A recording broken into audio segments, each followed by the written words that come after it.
Hey, welcome to Outsmart Your Guitar. Glad you could join us. Today in TV themes and commercial jingles, we're doing a commercial jingle. This one is an old one. It's the Esurance commercial jingle. It's a wonderful little ditty. It's finger-picked, it's really easy to play, and it's a lot of fun to play. And one of the benefits of learning this is it will help you with your alternate bass picking technique. Sound good?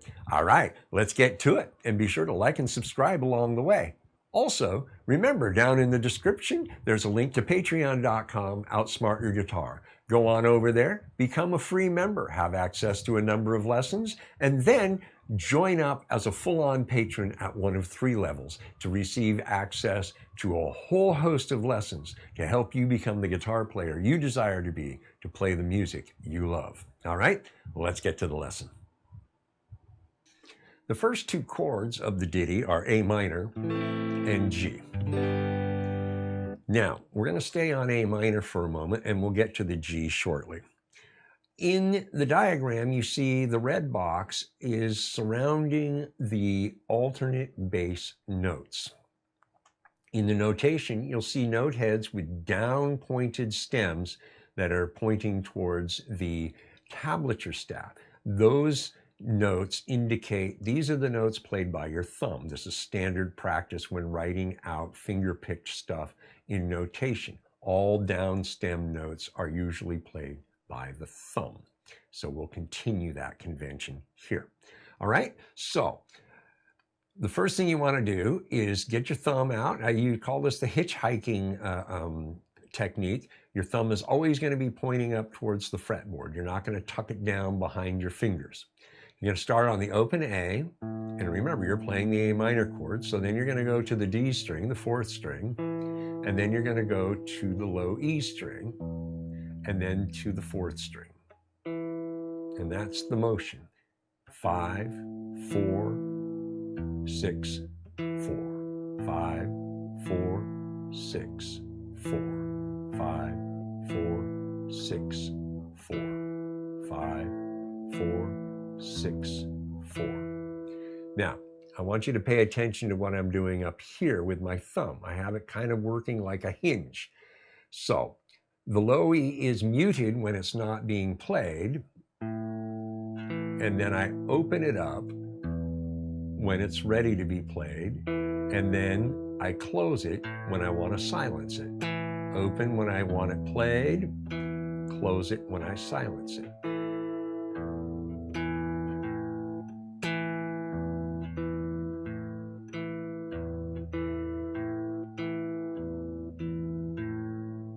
All right, that is the essence of how the A minor is played. Now, when we look at the diagram, you'll see we go A, D, E, D, A, D, but then we go to the E string, but we're going to play the G and then the open D for the G chord for 2 beats. 1, 2, 3, 4, 1, 2, 3, 4. So that's what I want you to practice.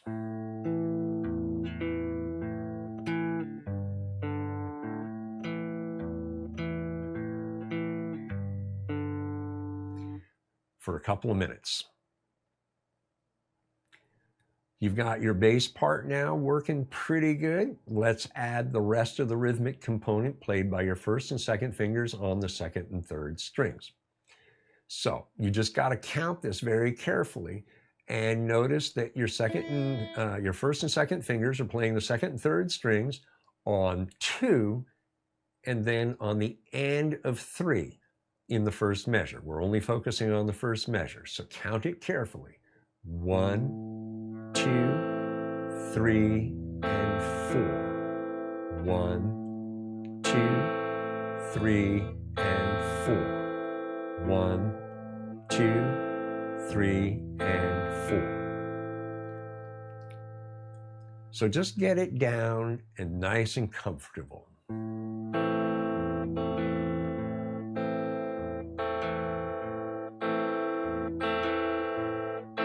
Now you'll notice when you're playing those together, your thumb is out here, hitchhiking, And that allows your first and second fingers to have their own lanes of operation without colliding with the thumb. So pay attention to that.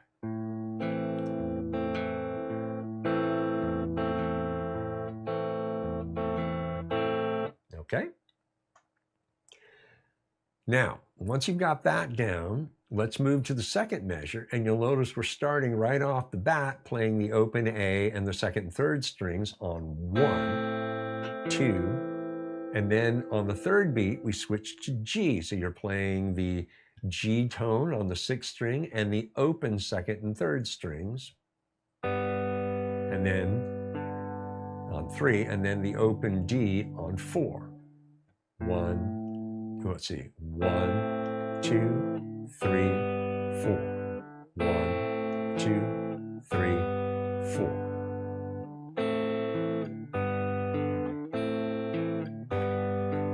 So get that now nice and comfortable.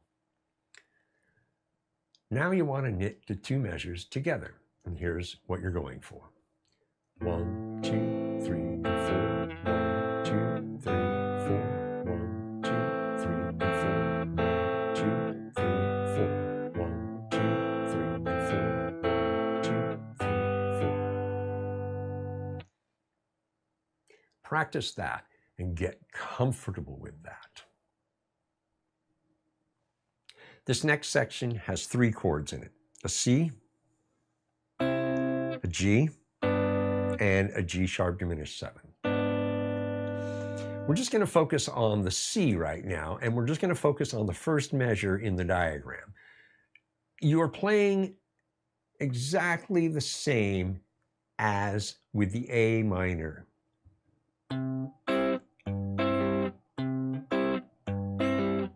Now, just pay attention to what I'm doing here. I'm actually fretting only one note with the first finger because I'm going to move over to the 6th string, 5th string, 6th string. So watch that.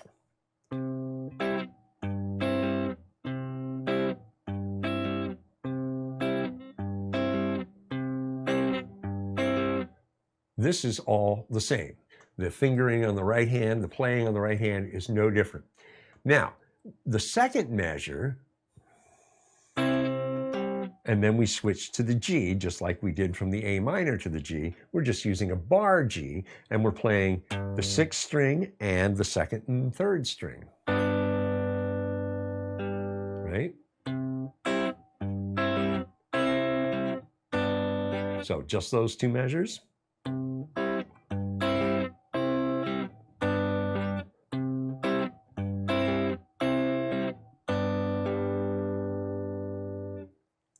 That's how easy it is. So practice that. Now, the next 2 bars, again, not difficult. We play the C. Now, instead of going to the G, we're going to go to the G sharp diminished 7.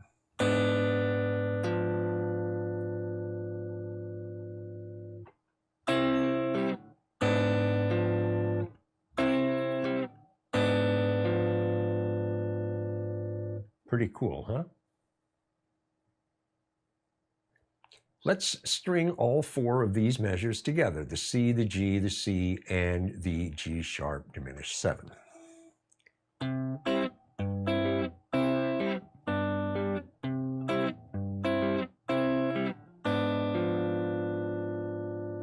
That's it.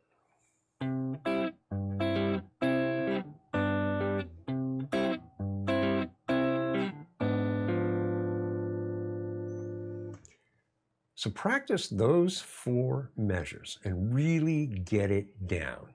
Get it working correctly. You know everything you need to know. Just now practice it very carefully. Now, when we put both sections together, you have 90% of the tune already worked out. So here's what we've covered so far.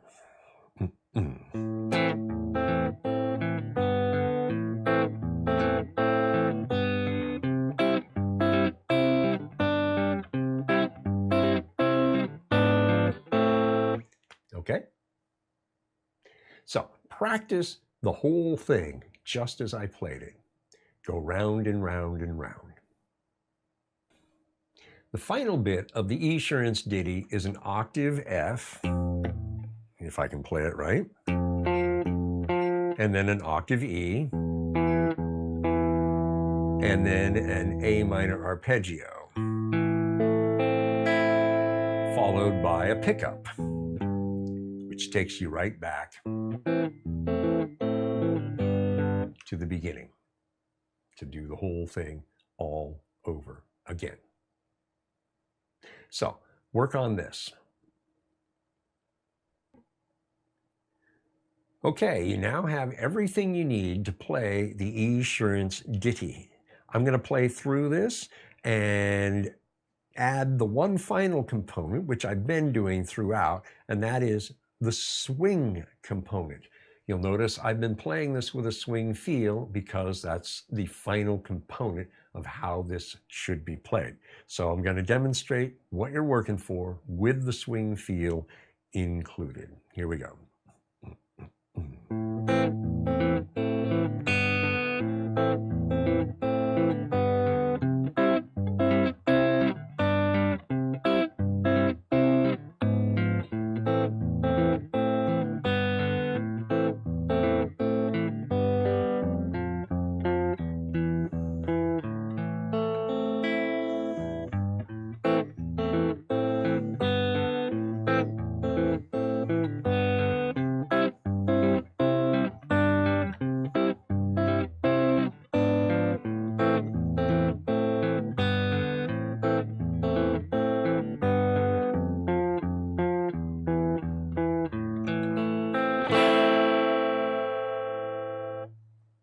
There it is.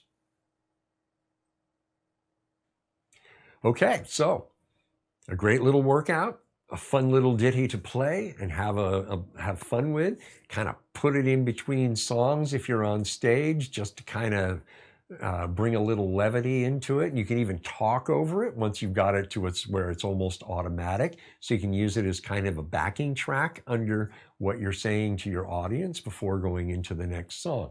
That's a cool little thing you can do with this. Nonetheless, enjoy the process. And remember, get that swing component in here, and that'll help drive the tune. Okay? Okay, that'll do for this one. And until next time, you take care, and we'll see you when we do.